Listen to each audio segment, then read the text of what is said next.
মাসরুর আরিফিন আমারে উদ্দেশ্য কইরা বানি দিছে এক জায়গায়। মাসরুর আরিফিনরা চিনেন না? বাংলাদেশের একজন বড় ব্যাংকার, প্রফেশনাল মানুষ। ব্যাংকার হইলে টাকা গুনে শুধু, তবে সে সাহিত্য টাইত্য করে আর কি, লেখারাত ভালো। আমি যাদেরকে বাঙ্গু সুশীল বলি, সেই গ্রুপের একজন প্রতিনিধি কইতে পারেন।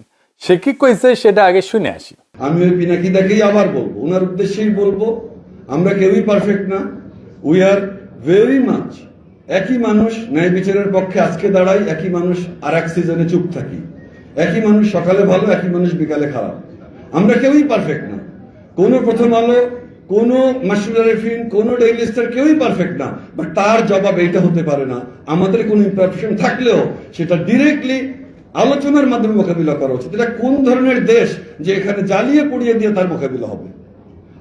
আমার ওইটাই একটা কথা যে যে আমরা উচিত একটা টলারেন্ট সোসাইটি তৈরি করা, যে সোসাইটিতে ইউ আর স্টিল রেসপেক্টেড।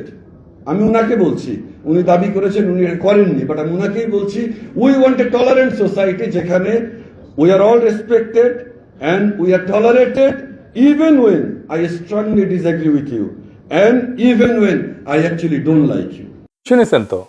আচ্ছা মাসরুর, আপনি তো লেখাপড়া জানা মানুষ, সাকসেসফুল বিজনেস লিডার, সংবেদনশীল, তাছাড়া তো আর লেখালেখির ভূত থাকতো না।